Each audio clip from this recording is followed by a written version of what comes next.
Programa 6 mais 1 na Rádio da Universidade.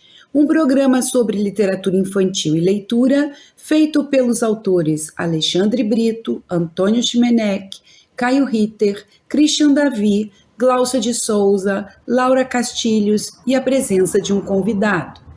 Este programa foi selecionado no edital de chamada para seleção e veiculação de conteúdos na Rádio da Universidade em maio de 2025.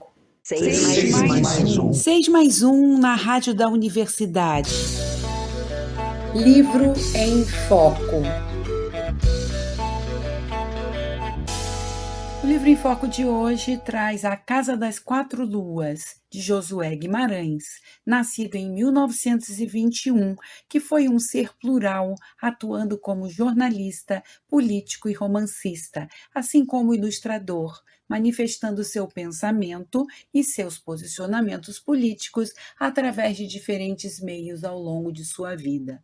Josué Guimarães, bem como outros escritores sul-riograndenses, representaram em sua literatura dita adulta o abandono do modelo do gaúcho da campanha, trazendo para suas obras um cunho urbano e um viés que contemplava uma vertente política.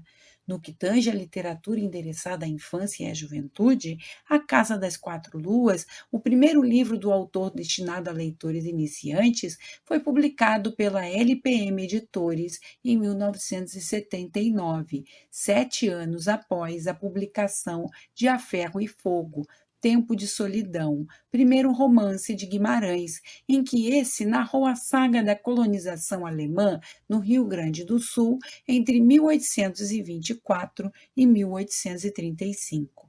Cabe destacar também que A Casa das Quatro Luas é a estreia do autor na literatura dita infantil e juvenil, gênero a que se dedicou até seu falecimento em 23 de março de 1986, aos 65 anos. Josué Guimarães traz em A Casa das Quatro Luas uma questão atemporal, o amadurecimento através da superação de desafios, tema muito pertinente à pré-adolescência.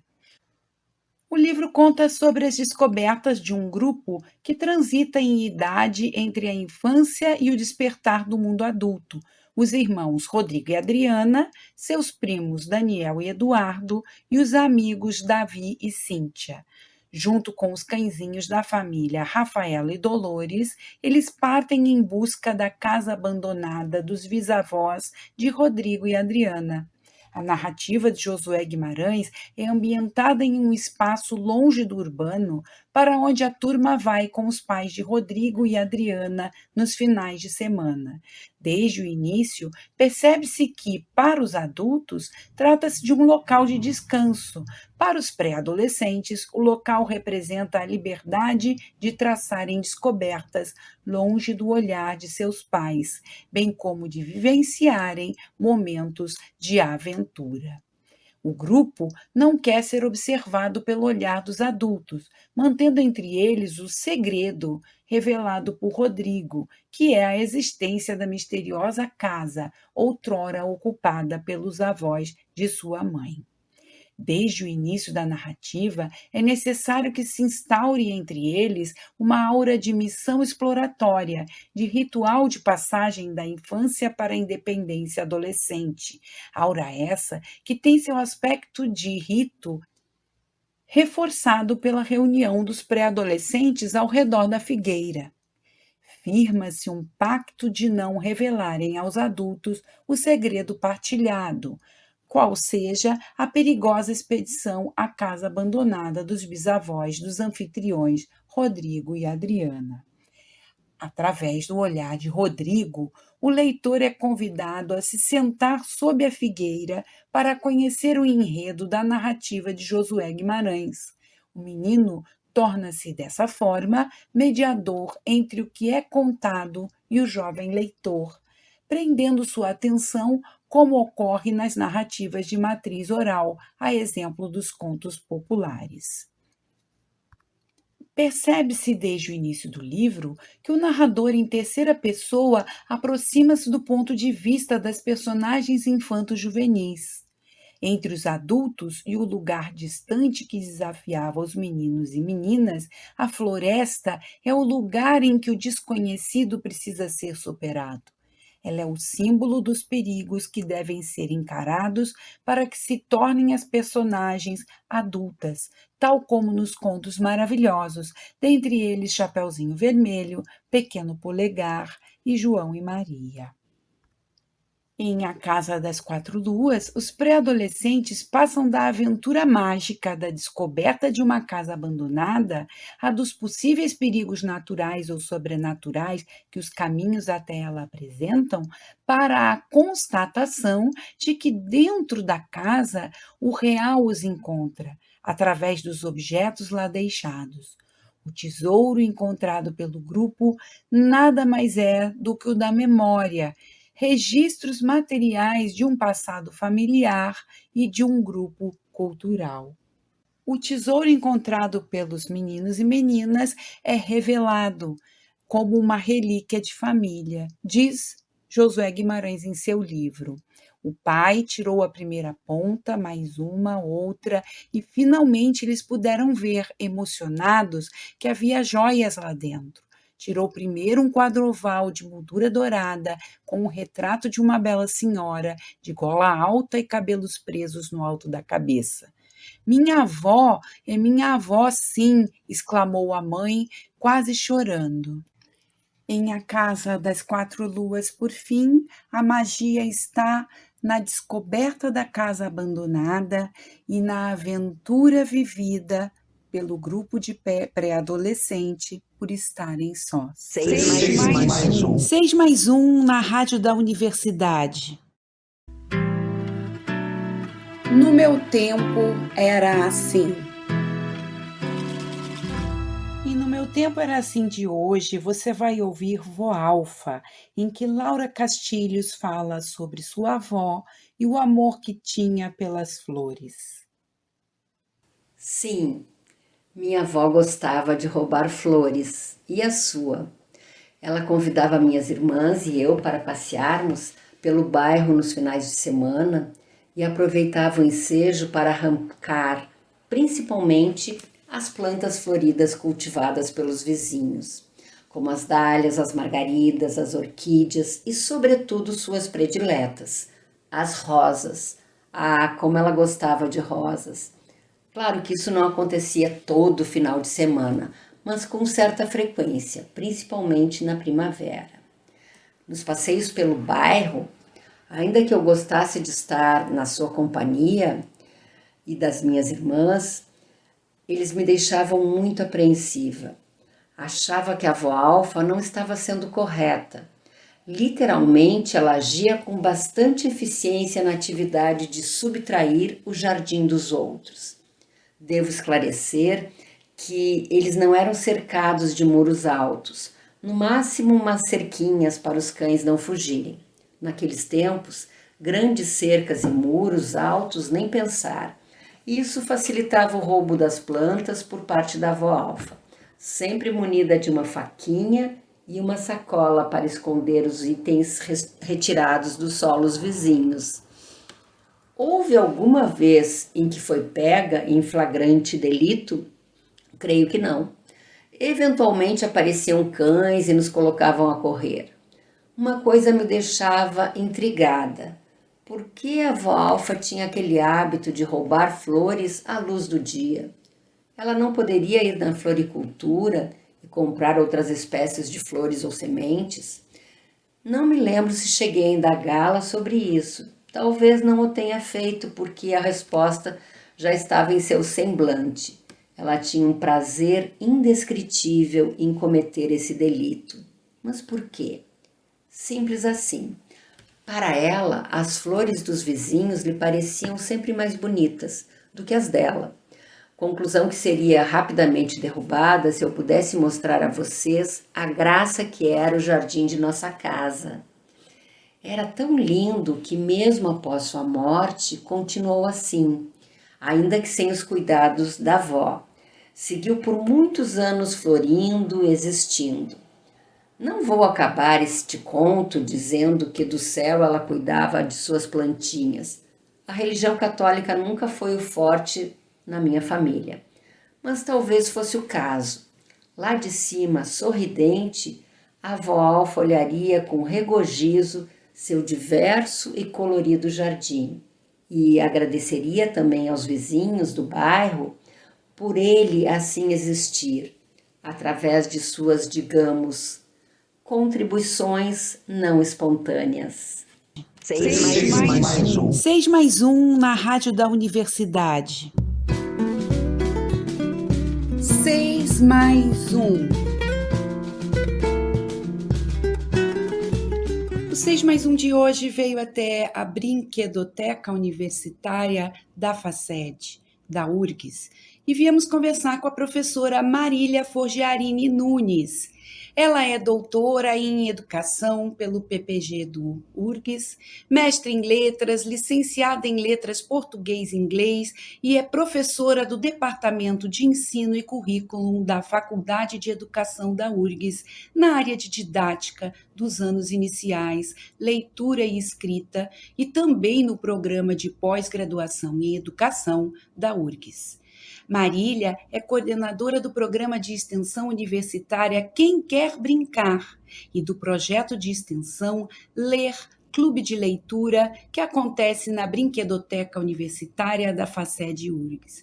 Que bom estar aqui contigo hoje, Marília. É um prazer a gente poder conversar contigo. Muito bom, Glaucia. Agradeço o convite, admiro muito o trabalho do grupo de vocês, fico muito feliz de poder colaborar. Bom, Marília, eu visitando a biblioteca, eu percebi que a biblioteca abriga um pequeno acervo de literatura infantil. Então, eu queria começar a conversa contigo perguntando que relações podem ser feitas entre o brincar e o ler literatura.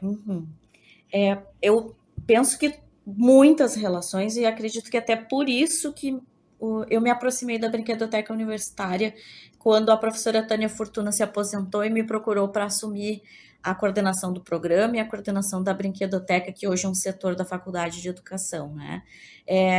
Brincar é aquele convite para exercitar a criatividade, não é?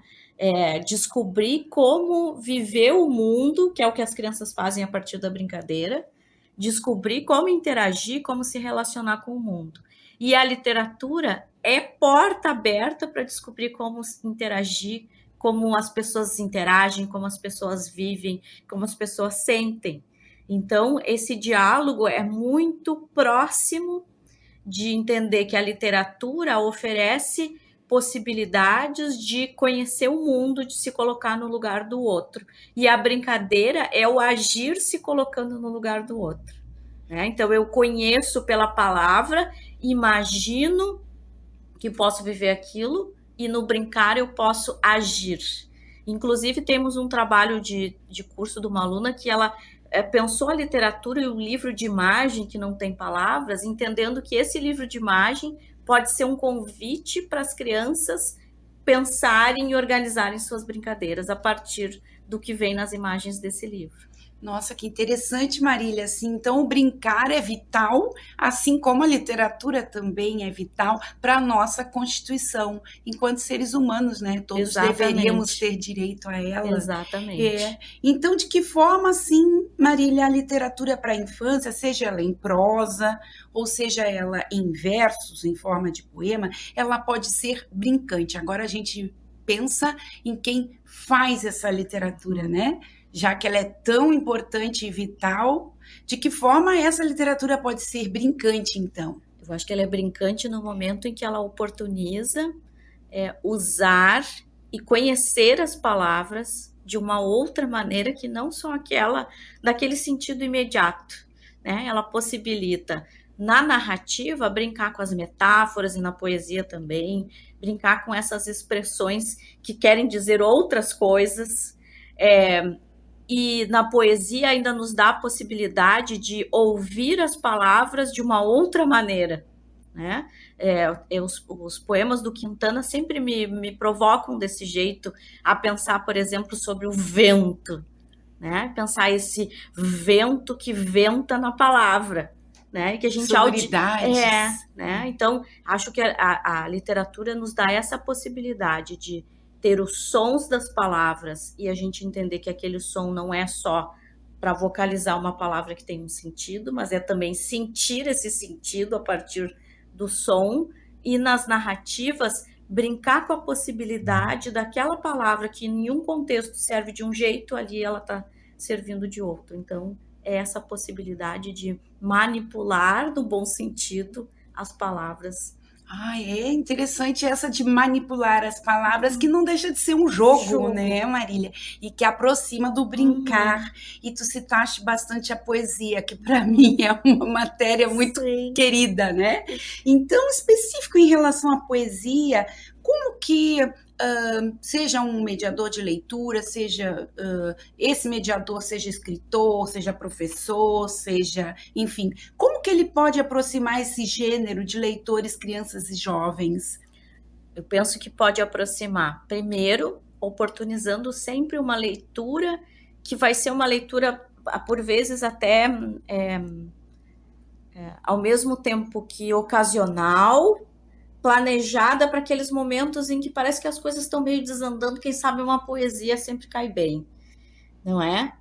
E também a possibilidade de usar essa poesia a partir do jogo, a partir da roda cantada, a partir do exercício com o corpo. Então, unir as diferentes linguagens, a linguagem da poesia, do oralizar, do botar para fora, do mexer o corpo, né? Então, acho que a poesia vem por esse lado de que acaba sendo lúdico, se descobre esse viés lúdico de jogar a partir da poesia, ela pode se tornar presente em diferentes momentos, sempre pensando como professora que orienta práticas de ensino, pensando no turno da sala de aula, porque a poesia não pode entrar naquelas frestas de tempo que às vezes a gente fica ali, e por que não descortinar um pouco de poesia nesses momentos? Uma presença cotidiana, constante, sistemática,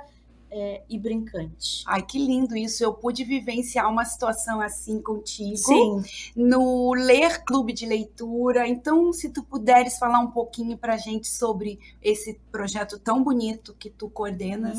O Ler Clube de Leitura, ele foi criado por mim e por colegas aqui na Faculdade de Educação há 8 anos, para a gente trocar ideias sobre leituras que nós fazíamos como leitoras de literatura. E queríamos, então, ampliar a roda, e por isso ele se chama Ler, que é Lendo em Roda, ampliar essa roda de leitores que gosta de ler juntos, se ouvir lendo e conversar sobre o que lê.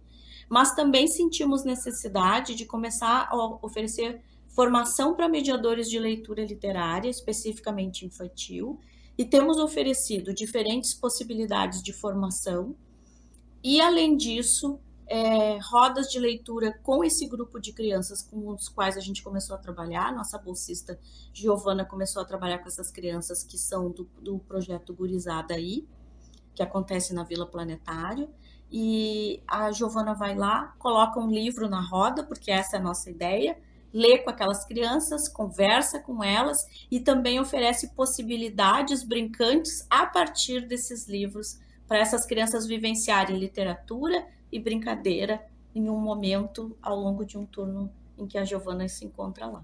É um projeto muito bonito que com certeza vai marcar as mediadoras que participam, como a Giovana, e as crianças também. Mas quando eu comecei a conversar e a preparar esse encontro contigo, eu descobri que hoje nós temos no Livro em Foco um livro que falamos sobre A Casa das Quatro Luas de Josué Guimarães, e tu disseste que a jovem menina, né, adolescente Marília, gostava muito desse livro. Então, eu queria que tu relatasses para a gente, assim, voltasse um pouquinho no tempo e falasses um pouco dessa menina Marília e da sua relação com esse livro que é tão querido teu. É um livro que eu ainda tenho, o meu livro físico, né? Conheço a capa, enxergo a capa com fundo azul, a casa e as crianças numa expectativa em frente àquela casa. Eu lembro de ter comprado ele numa feira do livro, no interior. A minha cidade, eu sou de Cachoeira do Sul, onde sempre ocorreu feira do livro. muito dinamizada, muito importante. Me lembro de ir com a minha mãe, aí a oportunidade de comprar um livro e comprar esse livro e ler esse livro quando eu acredito que eu devia ter uns 9, 10 anos, e ser a primeira leitura mais densa que eu fiz, assim.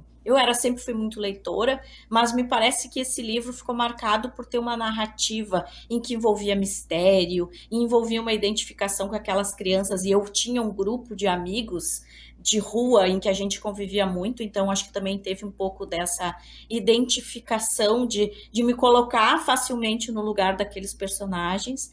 E o mistério é uma das coisas que me marcou muito, a possibilidade de a cada capítulo ir desvendando e tendo alguma coisa que ficava como um fio condutor para querer seguir para o próximo capítulo. Eu não me recordo da narrativa com detalhes, mas me recordo dessa sensação. Ela continua comigo, a sensação de ter lido uma narrativa mais densa e uma narrativa que envolvia mistério e me deixava curiosa para continuar lendo. Isso nos fala sobre a experiência leitora, que é tão fundamental, né? Esse estar com o livro e essa relação que a gente desenvolve com o livro. Marília, nosso tempo já está terminando, então eu queria muito te agradecer pela tua disponibilidade e pelo teu trabalho na formação dos jovens professores, dos novos, às vezes alguns não tão jovens, e dos mediadores de leitura e dos leitores que vem se criando nos dias de hoje. Obrigada, Marília. Muito obrigada. Muito obrigada, Glaucia, pelo convite. Parabéns pelo trabalho de vocês mais uma vez, porque ele é muito importante para a gente também. Muito obrigada.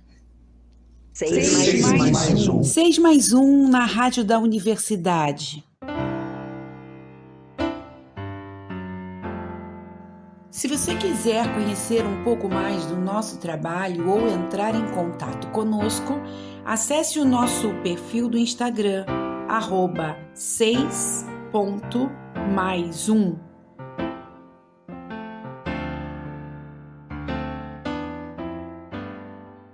Programa 6 mais 1 na Rádio da Universidade. Um programa sobre literatura infantil e leitura, feito pelos autores Alexandre Brito, Antônio Chimenec, Caio Ritter, Christian Davi, Glaucia de Souza, Laura Castilhos e a presença de um convidado. Este programa foi selecionado no edital de chamada para seleção e veiculação de conteúdos na Rádio da Universidade em maio de 2025. 6 mais 1 na Rádio da Universidade. Palavra de leitor.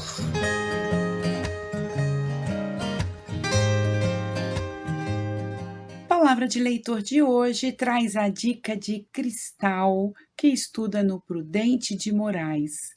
Ela indica O Pequeno Príncipe, de Saint-Exupéry. Meu nome é Cristal, eu vou para o 6º ano e estudo no Colégio Prudente de Moraes.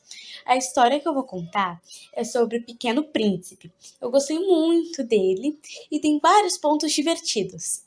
É sobre um piloto que, enquanto ele viaja, ele acaba caindo e descobre o Pequeno Príncipe, onde ele viaja em vários mundos. Sempre tem uma narrativa, assim, muito divertida. Nisso, o piloto e o Pequeno Príncipe acabam se conhecendo mais. O Pequeno Príncipe acaba falando muito sobre as divertidas viagens dele. É uma fábula onde animais falam e vários pontos divertidos. Um ponto que eu achei desafiador foi o pronome vós. É um pouco chatinho. Assim, tu vai lendo e vai descobrindo um pouco mais difícil a leitura.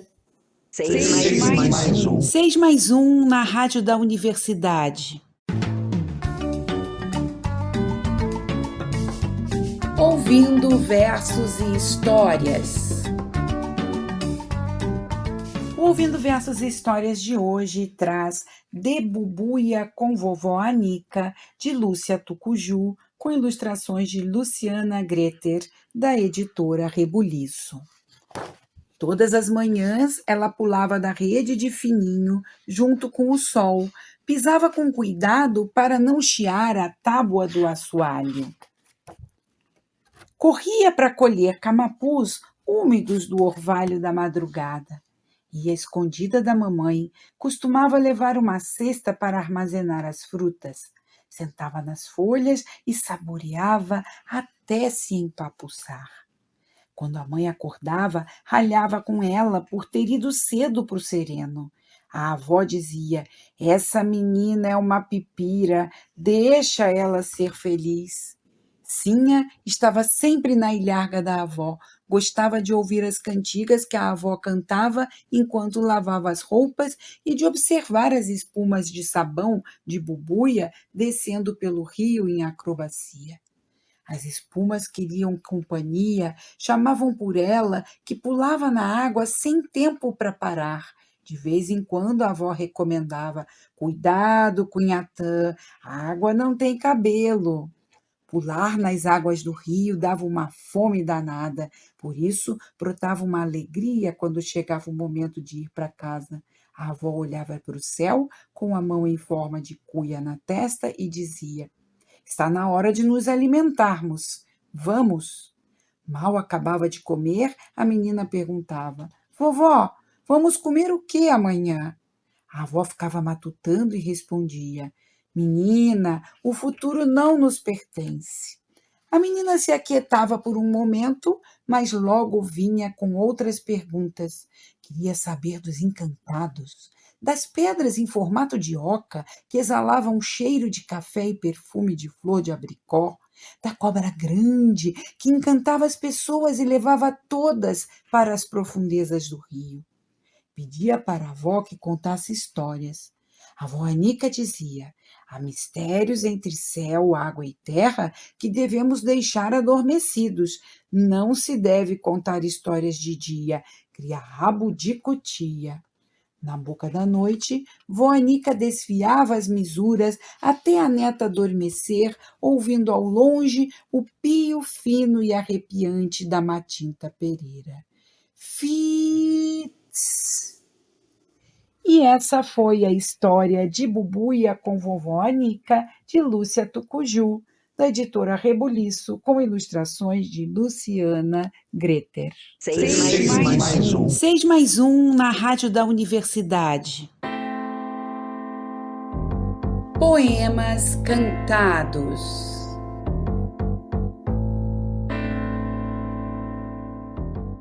E o Poemas Cantados de hoje traz O Coisa Alguma, poema de Alexandre Brito, musicado pelo autor, que está no livro Muito Esquisito, com ilustrações de Gustavo Piqueira, da editora Pulo do Gato. O coisa alguma diz nada com nada, o coisa alguma diz nada com nada, o coisa alguma diz nada com nada, o coisa alguma diz nada com nada.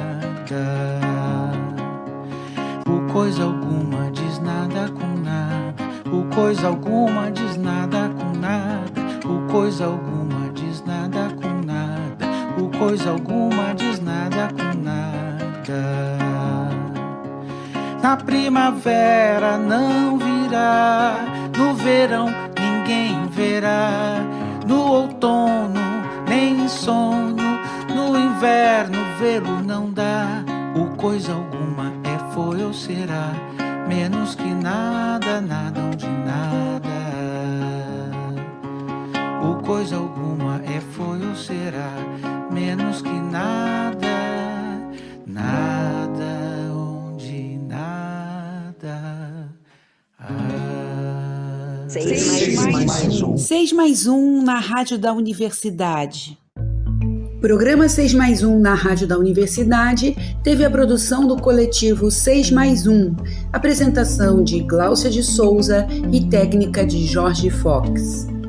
Este programa foi selecionado no edital de chamada para seleção e veiculação de conteúdos na Rádio da Universidade em maio de 2025. Um abraço e até a próxima semana.